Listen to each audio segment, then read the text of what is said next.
Welcome everybody. This is our insight number 5 and 6 for the Conscious Reading Book Club. We are focusing on Dr. Gibson's book called 9 Insights for a Happy and Successful Life. And so we come to insight number 5 and 6. And insight number 5, I have to admit, insight number, is it number 5? 5 and 6? Yes, insight number 5 and 6 happens to be one of my favorites in the book, to be honest with you. And insight number 5 states, your innermost thoughts are unique to the universe. And so I know all of you had a chance to read and to ponder this one.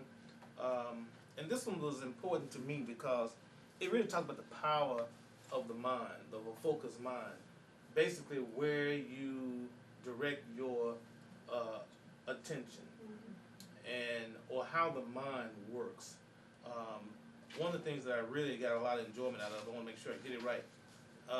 Dr. Gibson reported a study that was done by Dr. Deepak Chopra in the book Quantum Healing, and it said that we have like 65,000 thoughts per day. You know, that's even interesting how people even measure stuff like that. But the overall is that 77% of our thoughts of that 65,000 are negative. 23% are positive. Of that 1% of positive thoughts, 1% of our positive thoughts are labeled as genius, life-affirming, life-changing, transformative thoughts that we have a day. But the question is, why is it that we do not recognize those genius thoughts?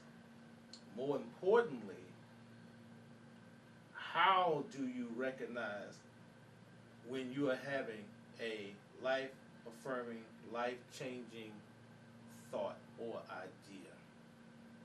And so with that, I believe, Kim, that your question, number one, the first question that you posed for us to think about is really relevant. Could you, Find it. you gotta find it? Okay. Okay, I have it here. It said, how many genius ideas or thoughts have you had that you ignored or doubted, that you said weren't good enough? So let's talk about why is it that we tend to ignore our positive thoughts, our genius thoughts. Why is it that we ignore them, even doubt them, don't recognize them? Anybody have any ideas about that?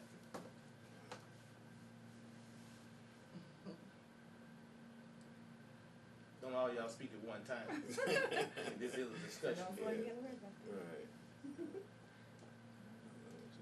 I don't know, maybe because of society or because you've had thoughts that maybe someone else have already tried to do, let's say, for instance, if you want to come up with your own business and, around here we've seen so many, a mom and pop little eatery or whatever. And a lot of those fail. So I guess you think that, well, maybe your idea won't be good enough or it won't build or, so maybe that's the reason why we have all these good thoughts but never try to do anything because we see so many things around us fail. Okay. Anybody else? I think it's, just based on the statistics that you gave a few minutes ago, we have, for that one thought, that one positive, concept that we come up with, even if it's just one thought, we have one good thought a day and say, and if it's something just as simple as saying, I'm going to cook this for dinner, then you have 20 thoughts that come in and say, you can't cook that, you don't have the meat, you don't have, all the ingredients, you don't have time, you got to do this, and they smother that one good thought where you were like, oh man, I really wanted that though, but I can't do it. You talk yourself out of it with those negative thoughts. In fact, we have like 65,000 thoughts, I think, per month, I think it is, or was it per day? Which one was it? Per day. And of that day, 1% of them are life-changing, 1% are life-changing. And you're right, the number game insists that they're smothered. by the abundance of negative thoughts. I think also, I really do think that you're right, Florence, in the sense that we see other people who have ideas and their ideas don't flourish, and we tend to say, well, mine won't flourish either. That will actually come up later in the discussion. But I think also, it's easy to be negative. It's easy to say it won't work. It's easy to say, well, that's just a dream, or that's just an idea. I think that we have this attraction to doubt and negativity is stronger than belief and positiveness. What do y'all think? I see you bowing your heads in agreement, but what do you think? Is that your own personal experience? I mean, do y'all have personal experiences whereby you have that, or you might want to confess or witness or share your story? I'll share this. I've breastfed my own children, and I had such a love and connection with it. I wanted to share it with other mothers and allow them the opportunity to experience the same things, because I feel like that it is important. It's an important part of motherhood for our children to take not only that love and that nurturing, but the information. And I have tried to, go out and, bring it forth to the community. And it wasn't accepted that well, because it was like abnormal for the mothers today. And so I allowed that. I still do it, but it wasn't like the forefront. It's not the forefront like it used to be for me. But I allowed society and what other people said was the norm to kind of get in the way of me pursuing it the way that I did. But it's so funny that we're talking about this, because just yesterday I was cleaning out one of my bars in my kitchen, and I ran across this paper, this pamphlet about taking a class. And I was just telling one today, I said, maybe I need to take a class, because if you don't have the credentials, people don't see what you have to offer as, a benefit to anything. If you don't have the credentials, they don't see you being qualified. No matter how much experience you had, they don't see you as qualified. What role does fear of being unique, fear of stepping out there and being a maverick, or say a pioneer, that's a better word, a pioneer, what level does fear play in many of you in terms of why you do not take massive initiative in following through on your idea? Well, the thought is scary. I guess it was, to be honest, it was scary. What was the scary part about it? The idea, to be honest, the idea of succeeding. The idea of what? Of succeeding. Of success itself. It was like, to a point, it was like, I would get so far, and then I would come to a wall. I would hit a brick, seemed like. And then I was like, you know what? My own thoughts, I feel like, was creating this situation where I would get so far, and then I would hit a brick, and it's all, oh my God, like you said, church, it's almost too good to be true. That's right. And then I was like, okay, I'm creating, I'm realizing this was something that I created by my own thoughts. That is the imagination of the opposition. Yeah. You created that. Yeah. In your own mind. Yeah. I believe that. I think that's very, I appreciate you saying that, because a lot of people really do talk themselves out of their vision, their goal. Right. Because of just the idea of fear of what it means to step out, what it means to launch out into the deep, into the unknown with their idea. I mean, to be honest with you, when I organized this church, and it was birthed in an environment that was not receptive to the kind of church that I wanted to create. I had a thought about what I thought the kind of church that should exist in our community. I was not necessarily in touch and in tune with the general practice of church at that time. I wanted something new, something different, something more engaging, something more conscious. And I was told by many people that it wouldn't work, that I'm wasting my time here. I was told a lot of other things, you know, whether or not it was even on the will of God to even start a church. So all those things were conspiring against me. And even the people who joined in the beginning and started it, they had to overcome the idea of other people saying that bunch, that group, be over there, you know, starting a church.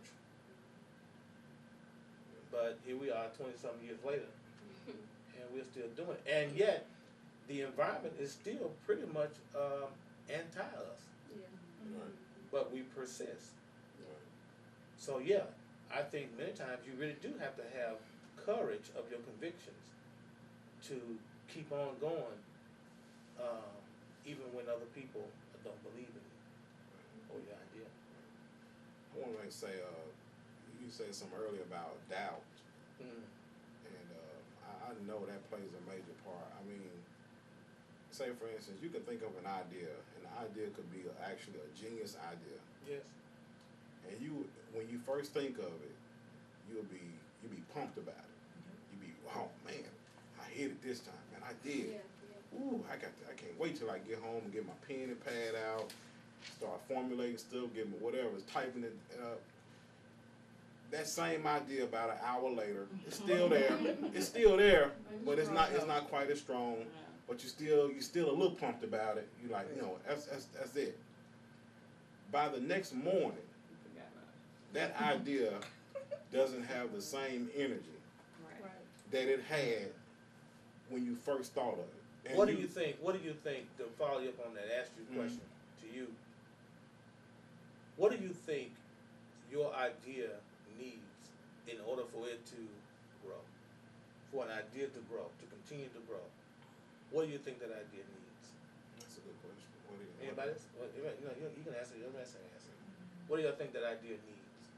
Because he made a point to say that when you first had an idea, everybody said, great idea. Ooh, Great idea. We ought to do this. Right. And then by the next morning, it's like the idea has aborted itself Well, or miscarried. Right. I say this. They say that it's nothing more powerful than an idea whose time has come. Okay. And when that idea comes, it's very, very powerful. Now, my personal experience with that is I have seen my ideas come and I didn't act on it, and they show up in the community or somewhere in the world, maybe sometimes 5 years later, and I realized that, whoa, But I had that idea. I had that idea 5 years ago, or it could be a year ago, you know. But I realized, man, you know what? I was just a little ahead of my time on it. But if I had done it, the idea was actually on time. I just didn't act on it. Okay. So Yeah. what should he have done? What should a person do when they have an idea? Let's just look at it like planting a seed. Okay. In order for that seed to grow, in that seed is the genetic potential of, let's say, in the acorn is the genetic potential of an oak tree. Okay. But before it's an oak tree that's manifested as an oak tree, it's an acorn, a little acorn. So, what has to happen? You gotta feed it. You gotta give it some energy. Okay, you have to first of all, you're right. You have to put it in the ground. You have to plant it somewhere. Okay, then you have to what? Nurture it. Yeah, you gotta nurture it. And so, what does that mean for an idea? For an idea. Yeah. Where do you plant the idea? What do you think? I was gonna What would you do if you had an idea? Where must it be planted? It's got to be planted in somebody's mind, right? Yeah. Right. It is. So you got to plant in somebody's mind. At least it got to be planted in your mind. Right. Okay. Then you have to water it. Okay. So what would that mean in terms of an action? Write it down. To what? Write You it got down. to water it. Mean that you have to Physically put it on. water that idea with more nurturing or word Right. or support. Got to get support for it. You got to feed it. You have to put sunshine on it. You have to talk it up, at least to yourself. Because if you leave it alone, or if you don't put it in the right soil, you got to clear your mind, I would say, first of all, Right. of the weeds and the negativity, doubt. You have to share it at least maybe with people who also will believe in it. Stop right there. That's the That's problem. Right. Who believe in it? That's the problem. But no, Because people who believe in it. But that's what I'm saying. It's hard to find those people because Right. what if the people that don't believe in you are your spouse, Right. your family, your mom, your dad, your cousins, your Those are the people people in your you community. don't share it with. Well, but even that, what if You already you shared. share it with somebody and they're unintentionally start saying that thing, going back to the example of fixing a meal, you tell somebody, I'm Right. gonna cook Well, this you for need- dinner. You ain't got You no know you education. don't- you don't gotta know go how to school for that. Right. You gotta go Right. 8 years of school. You ain't got no money. How you Yeah. gonna do that? You don't have this. Right. You don't have that. You don't have this. You start So then down. you Or just they start thinking. start, Well, Right. like Chrissy says, you doubt yourself because when you put yourself out there, because you don't have the credentials, right. you fear that people are gonna attack you because they're gonna say, "Well, who are you? You ain't got Right. nothing. Right. You this, Right. you that." right? Or You're not a people doctor, start you're not a telling this, you you're not a Right. that. what you need And then to so do you just first. kind of like Yeah. shrink Okay. down. You That's get smaller why. and smaller. That's why the most Right. important place to plant your idea is within your own fertile soil of your mind. And many times when an idea is first conceived or that is thought of, the worst thing you do is to go and share it. Okay. I agree with that. But you just Because said you no, need to but share. my point. But no, you do need to share it because there are other people that can buy into your dream. But that's down the road. Okay. That's down the road. But first of all, you have to get research and evidence of what the dream can be or what the idea can become. You have to feed your own So mind. you own it yourself. You have first to own before your. That's why you have to plant it in the soil. Plant it in the fertile soil of your own mind, which means that before you even plant it in the soil, you have to clear the ground. You have to cultivate your own mind, which means that you have to overcome your own doubt. Yeah, well, that's what I And your said. own fear. How do you keep the energy up for the idea? Because, okay, the idea came from you, and now Right. you're saying that you have to plant it. Energy flows where attention Okay, goes. okay. So the more energy you give your Okay. idea, the more you talk about it, at least self-talk Self-talk, okay. to yourself, the more that idea becomes firm in your mind. It's just like it has to get implanted within the fertile womb of your own mind. Otherwise, it will get flushed out. Well, It's just like I a dream. say, You ever had a dream? I mean, I'll get to it. If you ever had a dream, and if you don't write that dream down, the dream sensor will begin to wipe it away. What are you about to say? I've had what I call 3 great ideas, and I feel like I've tapped into 2 of them. One of them that I've really gotten into, I started working with this product. Well, I've been making a product, and I've introduced it to my friends and my family, people that are around me, and they all, good idea, I like it, and that's it.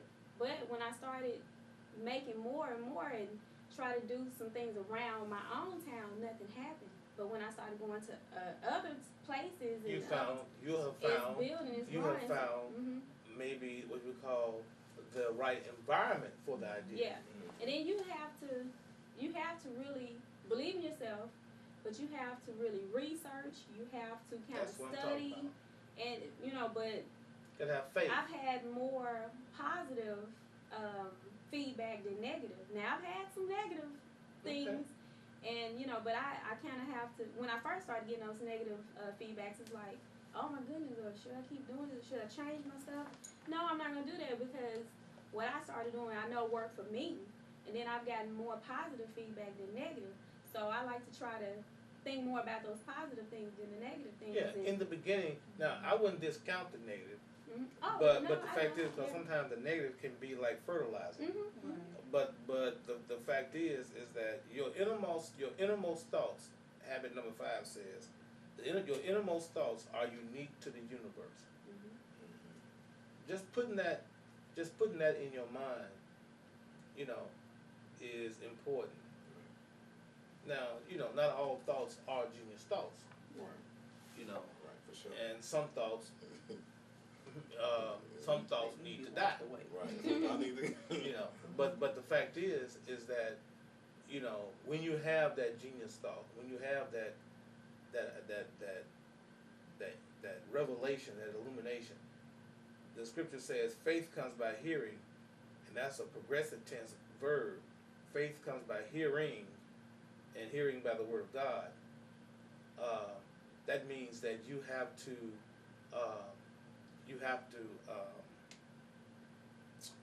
with your vision, you have to nurture it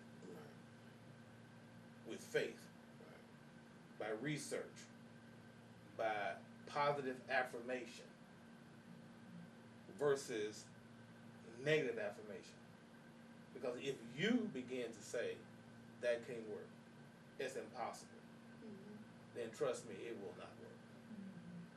It will not work. So that's pretty good insight. I think that we have to also know how to recognize a genius idea. That's right.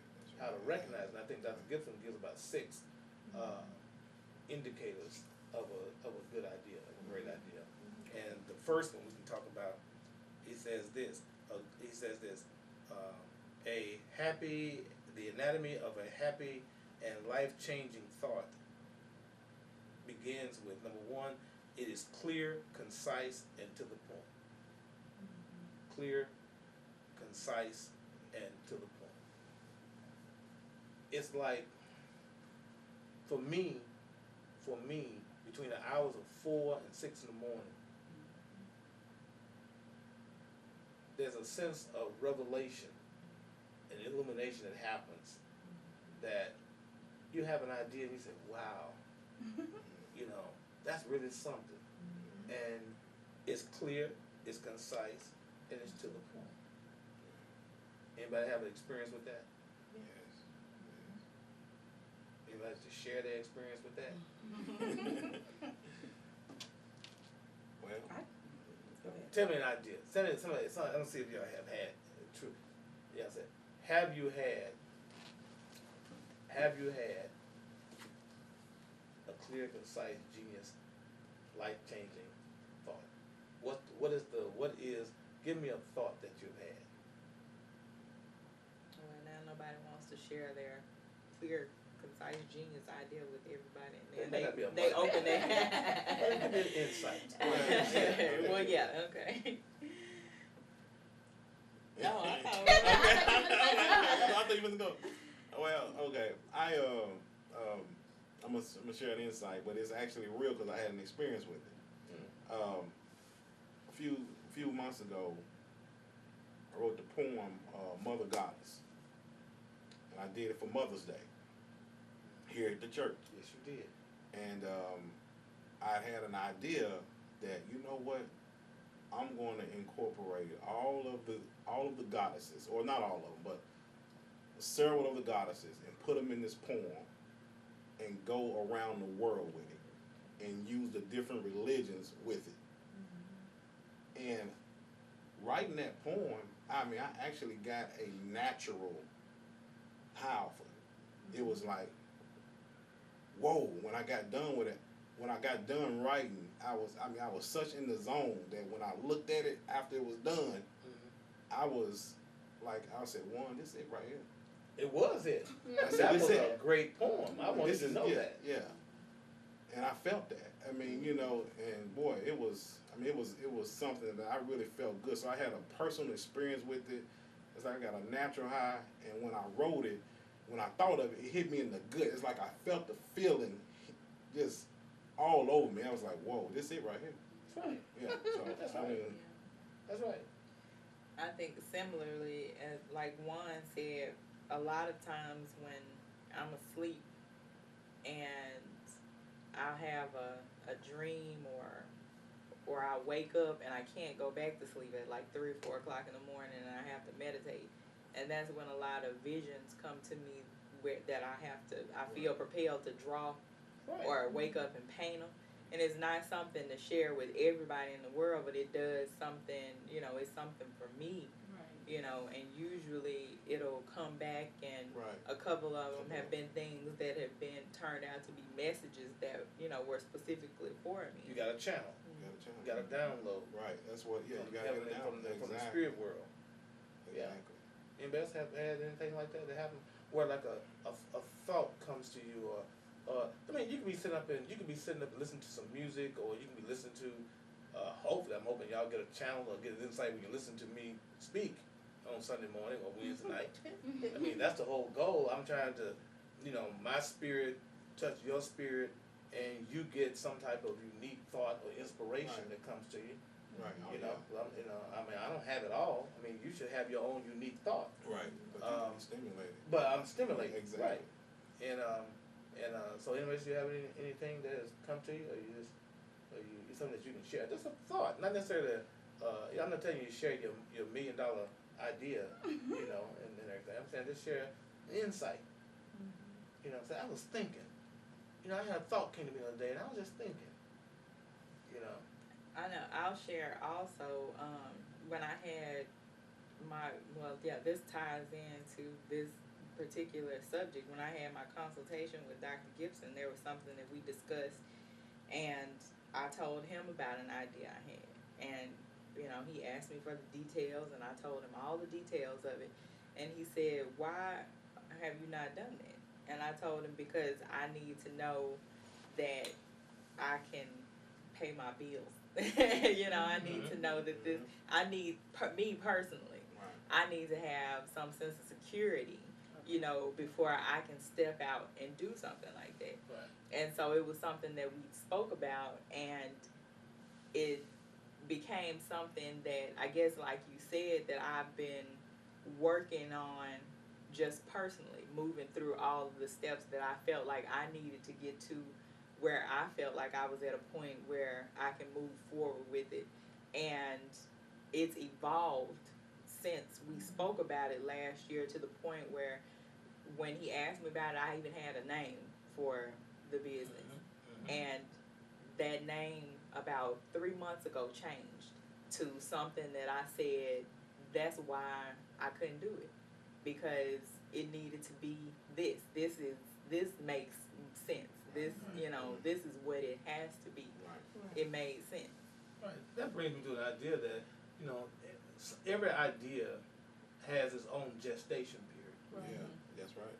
That's right. Where some ideas may go from conception to birth maybe in a week or 2 weeks or whatever. Some may take 5 years. That's right. For what they're going to be born. But that's okay.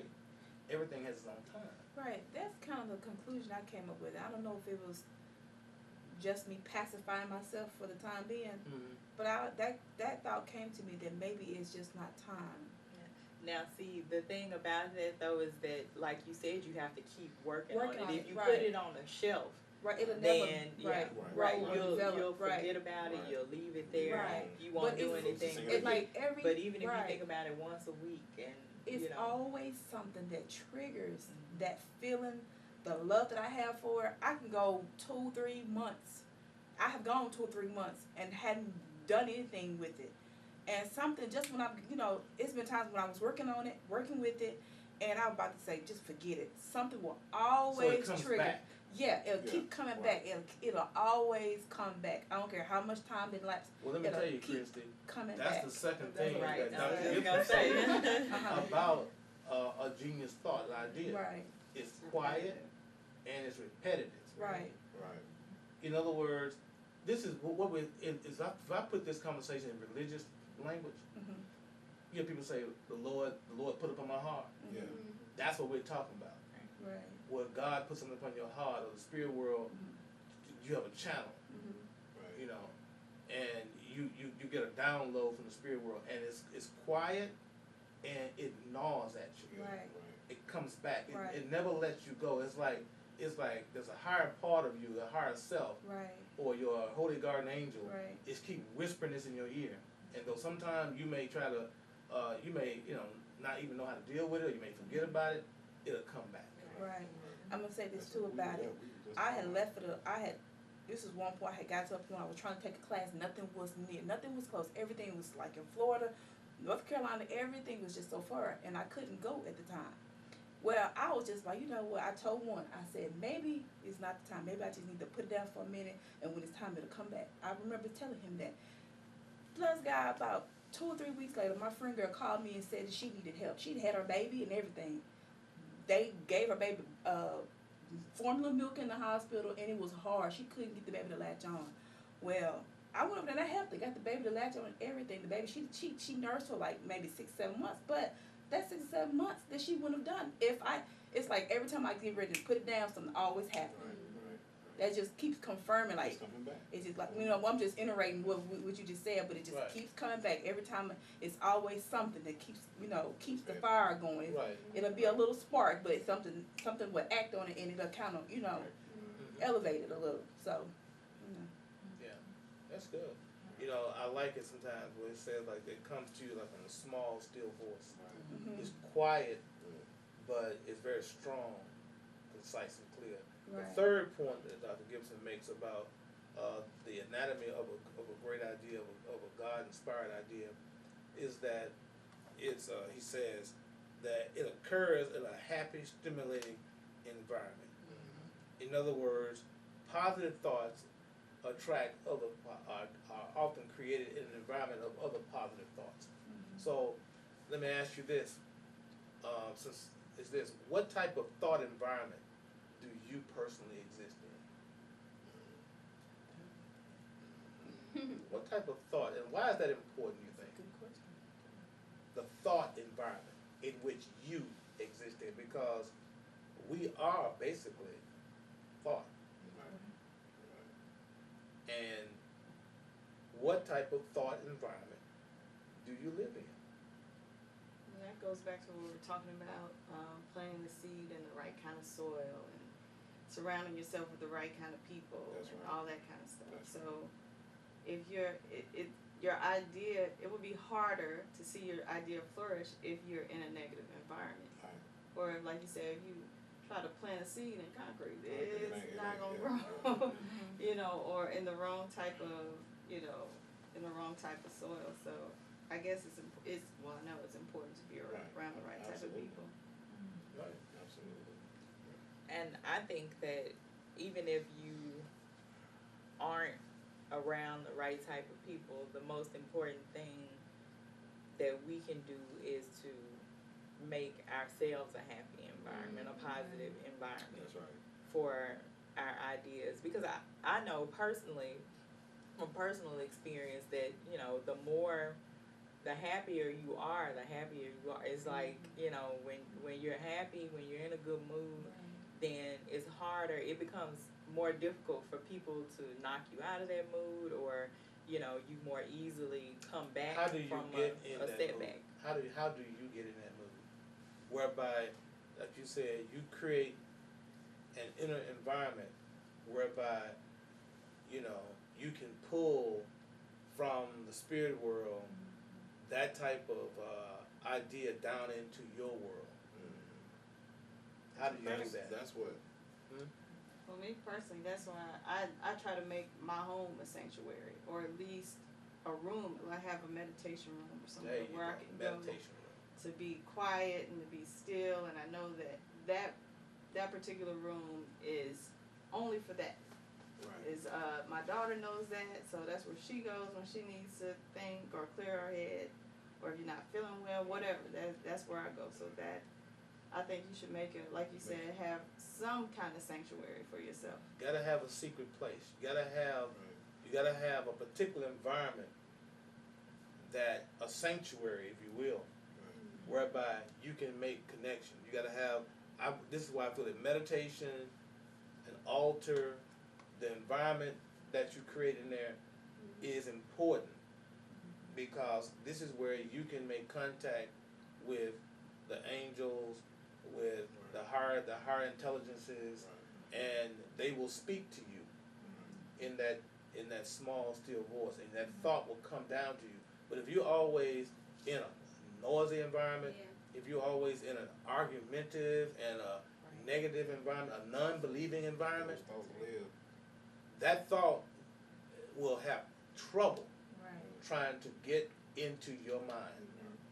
Because it's what they call the monkey mind. You got too much noise. If you got a lot of noise going on in your head, you know, you're not going to get it. You're not going to get right. it. I want to make it say as well, when I go, I mean, I'm, of course in meditation, but if I go out in nature and get where it's just really, really quiet, where I can hear the trees blow, or go somewhere where I can hear the water flowing, it seems as if my thoughts are, I mean, it's coming. I mean, it's like, I mean, I be ready to get to a pen and pad so fast, cause but I don't want to leave the environment. But most time I hold them. But I'm just saying, nature does it for me. Okay. Getting out in nature. That's another point that I want to make, and we can, you know, I don't tell people to go back and read the book and get all the other descriptions of a good thought and how it looks and how it behaves. But there's one thing Dr. Gibson said in the book that I think is very important, and that is creating. It's like, okay, let's say you have an idea. Let's say you are a part of a thinking community. Right.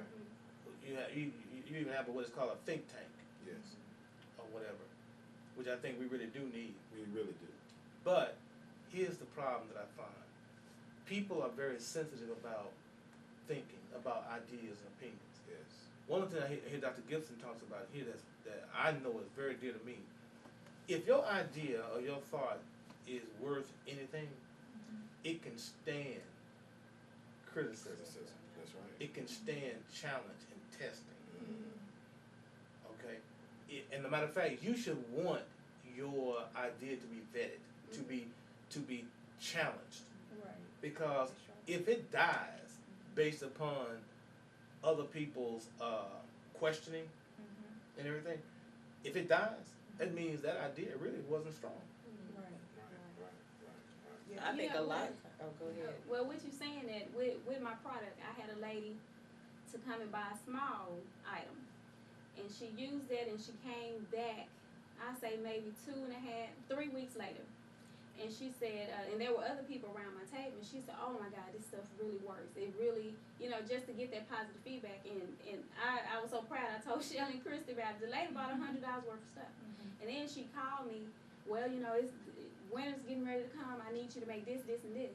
But just to have her positive feedback in front of all those other people bought just because, you know, listening to what she said.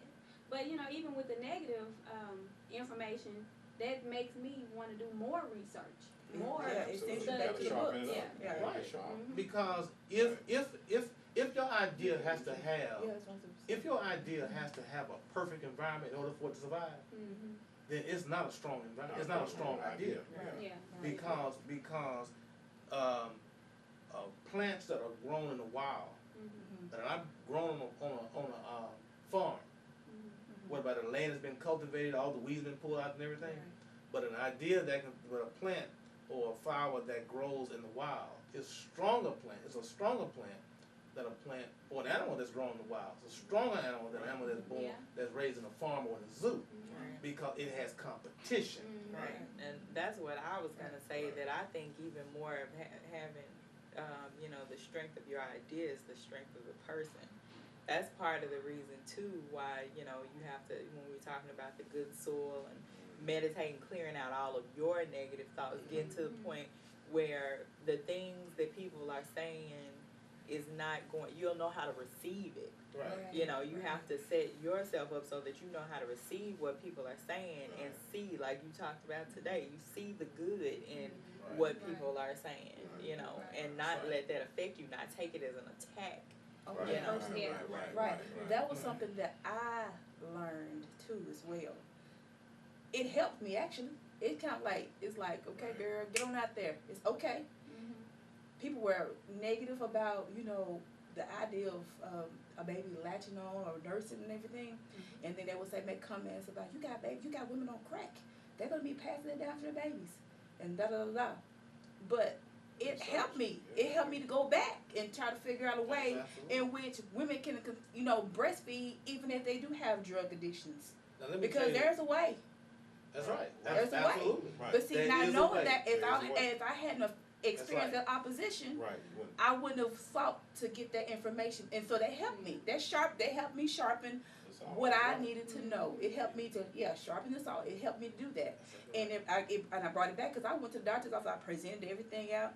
The doctor was for it. Actually, she had called me in several times to see different patients, but it was different nurses that gave me the most opposition. Let me tell you something. It is said, that our community is a place where ideas come to die.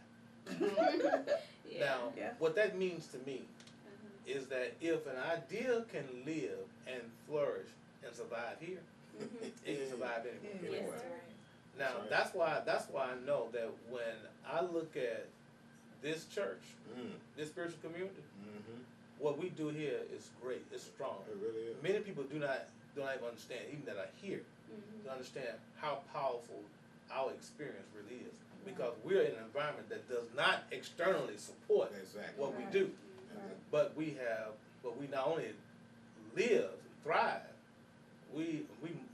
or should I say, we don't only survive, we thrive. We do great, You do good. and that's because ideas get vetted here. Right. In other words, we argue or we debate, Yeah. we question, That's right. Yeah. and everything. And I'm gonna ask you this, and this is important because even the Bible tells us to do this. It says, "Test your faith." Right. Right. In other words, what beliefs do we have that have been through the ringer of questioning? What thoughts about God do you have that have gone through the ringer of questioning? You need, what I'm saying, you need your beliefs to be questioned. Right. The Buddha said, "Believe nothing, question everything. Doubt is the door to wisdom." That's right. So, if your belief has never been assaulted or Right. tested in the marketplace of ideas, do you really believe it? Yeah. Right. Yeah. Do you really know it? Right. Yeah. Is it really true? Yeah. So that's something I want you to think Have you about. really digested I mean, your question idea? everything. You ate it. Question it. Question your thoughts about God, about your beliefs, what you think about your ideas. Question it. Right. Because and matter of fact, this is where sandpaper people actually benefit you Mhm. because they smooth out the rough edges Yeah, Right. yeah, that's true. out of you Right. and out of your idea. Mm-hmm. Okay, let's go to the was that the sixth insight? It says, "As you evolve, your world evolves around you." And so here in this particular story, Dr. Gibson tells a story about a young man who, when he was a child, he ran away from home, Right. wanted to kill himself because he was, I guess, bullied at school by other athletes. And so Dr. Gibson had to talk to him, and eventually the young man lost his, he evolved, shall I say, his anger. He evolved from his anger. He lost his idea of wanting to commit suicide. And he gave him an idea of how to practice dribbling Right. in order to Yeah, become right. a great guard. And he Right. eventually became a really good guard. He grew into his body Right. from being a runt to 6'2", Right. 195 pounds, became an MVP. Right. And he eventually lived out his basketball Yes, dream yes, yes. and became an ice cream vendor. Yeah. And from the interview, Yeah. So what did we learn from this statement that says, "As you evolve, your world evolves around you"? What did you pick up from that? What did anybody pick up from that? Well, As you evolve, as you evolve. your world evolves around you. Well, I think that as in the context of the book, he was saying that, well, I got that he actually evolved when he realized what his gift was. Everybody is born with a set of gifts, and Dr. Gibson actually was able to see one of his gifts, and that was to it wasn't necessarily to be a scorer, but he told him to practice dribbling, being a point guard. And I think in the Bible it says stir up the gift. Yes. And what he did was he started stirring up his own gift. And when he did that, by him doing that, by him giving his gift that power, it empowered him, and he evolved into a pretty good basketball player. Right. Yeah. It opened up another world. It opened up another world. Right. Because he was just stuck on, I want to be like Kobe Bryant and be a shooter and be a scorer. But he tapped into his own personal gift, his gift, not Kobe's gift, his gift. Kobe got a set of gifts. Right. You know, he got some gifts too. We all got some gifts. And when he did that, he was gone. You about to say, Kim? Oh, I was thinking, I took it as sometimes we have an idea and we think there's only one way to get there. Right. Saying I gotta have A, B, C, D, and if I don't have that, if I exhaust those possibilities, I can't do it. Yeah. And some like the guy, in the story, he told him to practice, practice dribbling 2 hours a day or something like that. And he, initially probably like dribbling. That ain't got nothing to do with being like Kobe. I want to be like Kobe. I don't want to dribble, Right. But taking another avenue or being able to evolve your thought into trying something else, sharpen his skills enough so he did eventually, become a great basketball player. Right. So sometimes it's like you may have an idea and you have it pictured one way. This is the way it's got to be. It has to come to me this way. Right. And if it doesn't come that way, then we're just kind of like, well, it didn't work out. I guess I, scrap it and start all over again. But sometimes you have to evolve your idea a little bit more to try to find other avenues to go about doing it. You want to say, Michelle? I think, that this ties in with what we were talking about today at church, also about how oftentimes people are like, I can't do it because this person can do this and they have this and I only have, he said, 4'9" and 89 pounds soaking wet, Right. So how can I, of course the people in the gym are going to push me around. I'm nothing, I'm little, I'm puny, I'm weak, and, like Kim was saying, like Juan was saying, you have to take what you have. If he's that small and you got the skills to dribble on the court, then you can't nobody touch you. You can move under and around people the way nobody else. This is a very simple point that we're making, but it's profound. It's hard, and it's hard to do. What actually infects a lot of groups, particularly church people, is that people tend to want to gravitate toward the particular gifts of the people that are prominent. Right. Like the people who can lead sing, Right. or the people who are teachers, Right. or the people that, and they want that gift. They want to They be. want to be That's that. the Kobe to them. Exactly. And they don't, and they do not develop or manifest their own unique gift, which can make a contribution to the whole. Exactly. The body is not one organ. Right. It's many organs. Right. And each organ has to do its part Right. for the good of the body. Right.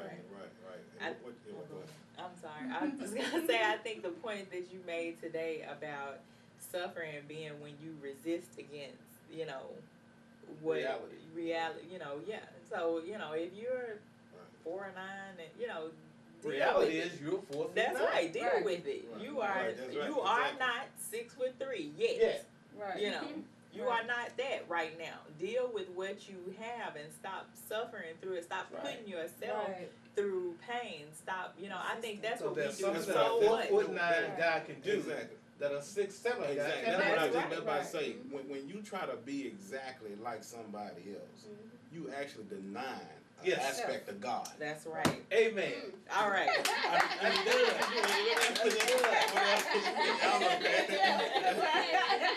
But that's real. You actually deny an aspect of God trying to come out and express itself. Right. I mean, that's You actually deny your uniqueness. Exactly. I think we talked about before. I know we've had a conversation before about Kim and I, and the similarities we have, but the differences. Right. Because there are things that Kim does that I just I ain't got the patience for it. You know, Right. my mind just cannot sit down and do some of the stuff that Right. you know that she does. Right. And you know, the same way like you were saying about stuff at church. We talked this morning. I think Christy and Mitch some other people at church rather had some ideas about wanting to do something at church. Mhm. And I think so what I did this morning, because they know I'm the renegade. I don't care if somebody else don't want to do it, or they whatever. So, or if it's a bad idea, I'm gonna do it anyway. Right. But I needed the talent. The talent. Yeah. I needed the talent to be able to pull it off. Mhm. So Mhm. me Your with praise team. with our praise team this morning. Yeah. So with my renegade ideas, I got my tag team renegade Shan, and told her to come on, because once I get her on board, Yeah. and Yeah. she has that energy. She Right. brings that energy. Mhm. You know. We're gonna do it like this. And then Right. and she was like, we gonna move like Move this. like this. She Yeah. dance and So everything. then we convinced the talent to come with us. Yeah. We had it. Yeah. We were ready. Right. That was all we needed. But Right. separate, we could sit back there all day and say, well, I can't Well, we should- sing. what you can do. And Yeah. Yeah. one of the things Chris said was, I didn't want to, pick certain people and all this. Right. Everybody had something that Right. was holding Right. us back Yeah. from doing Right. it. But when we, put it And see, together this and is put our this separate is a ideas. great thing, because Right. it says, as you evolve, your world evolves Yeah. around you. And so, to a large extent, what I see in this is that we really do create our reality. Mhm. How we look at the world impacts how the world looks at us, Right. or what the world becomes. Be the change you want to see in the world. Right. I think Gandhi said. Yes, And so change. the idea is this, is that we can literally change our environment, or the way our environment responds to us, when we change the way we respond to our environment. Yes, Right. that's right. You know, and so I see in this particular insight something else, because something that you and I have talked about, one, is the violence that permeates our community. And it really, we're in a very violent time where young people in Chicago are just Oh, literally man. being mowed down almost every weekend, every week. It's- I mean, it's making headline news. Right. Right. So, what is the key? What is the key to changing this culture of violence? What I saw in this insight number 6 is that the more people get in contact with their creative potential, called their gifts, Yes. Right. Yes. and stop and focus in on what they can create, Right. the less time they will focus on what to destroy. Right. That's right.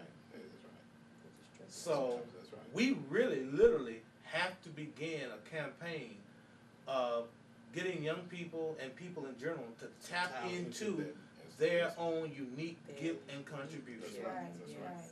Like it says in the Bible, where there's no vision, the people will perish, or they are unrestrained. Mhm. What I see the reason why is because people are so focused in on what other people have, what other people are saying, what other people are doing, Yes. and we're not focusing heavily on what God has uniquely gifted us. Right. We're not stirring up our gifts. Right. We have people walking through schools and walking through the community that are not about their Father's business. Mhm. Right. Right. You know, so this is where I see where it says in the scripture, train up a child according to his way, and when he's old, he will not depart. Right. Not train up a child according to the way we want the child to go, Right. but realize that the child itself is a incarnation from the spirit world into the Right. physical world Right. that comes Has a way. loaded, preloaded That's right. with a preloaded software package within what we call the child's soul, Right. that we have to discover and tap into and begin to get that young person to tap into their own giftedness, their own uniqueness. That's right. Right. And cause if a young man, young woman are focusing on what their unique gifts are and they're creating, whatever it may be in music, it may be in art, Right. it may be in chemistry, science, Science, yeah. communications, whatever field they're in, if they are truly developing and excelling their gift, they don't have time Right. to think about hurting somebody, robbing somebody. Right. They too busy giving. Right. They too busy developing. Right. What do y'all think about that? I think you own it. I mean, It that's it. sounds good, but That's it. you Go have ahead. to get them there. You have Get them where? to whatever organization, whatever you got going, so that they can show their talents. But whose organization are they initially a part of? At home. Their mom and their dad. Right. And I think the most important That's right. thing that we don't think about as parents is, like you said, a lot of times we want our children to either be mirror images of us, or we want them to do and have all of the things that we did not. Right. You know, if I wanted to be a doctor when I was little and didn't do it, then I'm gonna Jerry push gonna my be a doctor. child Yeah. towards Right. being No a doubt. doctor, living out that dream, so you can have better than I had. Well, he can have better than I had, you know, Being as himself. as whatever. Look at the Right. story that Dr. Gibson gave in the book. Mm-hmm. The genius of his counseling was that he connected to the boy's own desire. Right. He wanted to play basketball. Mhm. He did not say to him, You son, you're 4 4'9", feet you 9, can't do 85 pounds, soaking wet. Right. Basketball is not for you. Right. Pick something else. Move on. Do Do something. something else. Yeah. Right. Study your homework. Get into your books. Right. Right. I had a thought, y'all. And I was just there you go, thinking. genius thought. That's what I'm saying. I was There just it is. thinking. Light bulb light. Dr. Gibson was talking about how the boy got picked on. He got picked on, and you were saying your message today was resisting life can be the cause of our suffering. Yes. Well, his resistance, if his mother and father hadn't intervened, and I guess set the consultation up with Dr. Gibson per se, he would have continued to resist the chaos of the boys messing with him. Right. That to me was like the fertilizer of his success. That drove him to, getting the help that he needed. You know what I'm saying? It helped him out of whatever he was thinking about him being small, couldn't do this, he couldn't do that. It gave him that fuel that he needed. Those boys messing with him, and that brought a thought to my mind that a lot of times when we're going on in life, we get bumps and bruises, and we don't necessarily see. It's to drive us in a particular direction so that we can exercise and find our gifts. That's a very good point. Had we not gone through the bumps and bruises, or had he not been bullied by those boys, he might not have excelled. He in would not basketball. have, number one, he would not I know have that's created a a good- crisis that would have led his parents to connect with Dr. Gibson. Right. Right. And if you notice that when Dr. Gibson talked to the young man, he recognized that the young man obviously wasn't really committed to killing himself, Right. because the first thing he did was went to the store and bought some ice cream. Exactly. Right. Isn't it amazing that what began about basketball, or really, is seemingly Was a just seemingly an innocuous event where he stopped and got some ice cream, Right. became his Just about to say future that. business. That's what I was Right. just about to say. You hit it right on the nose. Cause he, I mean, it brought to my eye, like, pay attention to what you're doing to make yourself feel better when you're in the dump. You know what I'm saying? Because Follow that your might, bliss. cause that might, that's Follow just, your bliss. Right. if you get down and you like to go and, I don't know, go to a football game or something like that, that might be something in you working. It could be a future business. You might want to be a sports commentator or something. Right. You just never know. Right. Tap into your gifts. Pay attention to what your child naturally has an inclination toward. Right. Pay attention, Mm-hmm. because in some way that child is giving you an indication of their spiritual software that they come here with, that will eventually become what they will make their living off of. Right. People don't many times are not doing the type of work that their heart That their really heart really wants to do. wants to do. They're So- doing work in order to pay the bills. Nothing wrong with that, pay the bills. Right. But what really makes you happy, That's when you what really gives you joy, Yes. is when you do what your soul calls So for. called it. Right. I was gonna say, Jared, my 12-year-old, from the time he was 4, he wanted to be an artist, like his uncle. He wanted to be, I want to be an artist from the time he was 4. We call him the animator, you know. He fell in love with the X-Men at about 5 or 6 years old. Still loves them now.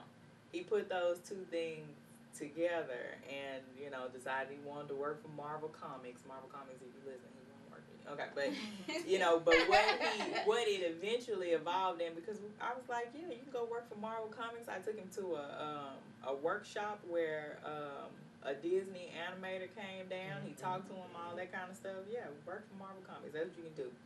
Now, he wants to be a geneticist, like Dr. Xavier and the X-Men. He wants to learn about genetic mutations based on the X-Men. You know, we'll see where it goes, but I know one thing. The other day he quizzed me down about Norse mythology. He has this love for mythology. Yeah. And so I'm sure that ties into the superheroes and the scientists and everything else. But I just want again, just some curious, because all of you here are parents. We all are parents, and we all have children that are various ranges, high school to primary school, and pay attention. Let's pay attention to the interest or the extracurricular activities that our children are drawn to. You know, my daughter today asked me. She said, "Dad, do you want me to go to college?" And to be honest with you, I told her, "Yeah, I do. I really do.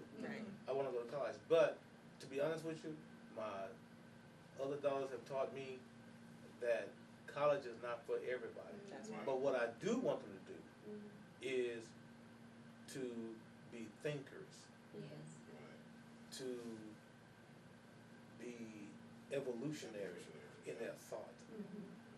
And yes, if college can do that, I want you to do it. But if not, I just want you to be happy. I want you to be successful, and I want you to be independent of my pocketbook. No, that's right. That's right. That's right. That's right. Okay. Anybody have any other ideas you want to share about on this subject here? As you evolve, the world evolves around you. Okay. Well, if not, then we'll shut it down. I hope you enjoyed our discussion for tonight. We're going to move toward chapter or insight number 7 next week, as we begin to come to the close of the 9 insights for a happy and successful life. And so, until then, if you have enjoyed our conversation tonight, send us some comments and some questions, insights. We'd love to hear from you. I thank Sanaya for her insights that she gave us on last week's conversation. See who else said anything to us. I think Sanaya, and then I think some other people. I can't think of your name right now. But anyway, we appreciate your comments and your encouragement. This is a real good book, and I'm actually thinking, I was telling Kim today, is that another book that we probably need to go into, and that is The First Darkness. Now I would love, matter of fact, y'all want to do that? Yes. We'll do The First Darkness, because I'm going to tell you, well, I don't want to spoil it, but let me just say, that is a great book. It is. It's a great book. And let's look forward to doing it. But anyway, we're going to finish up with 9 insights by the next 2 or 3 weeks. So until then, we'll see you. Have a great read. Until next week. Bye-bye.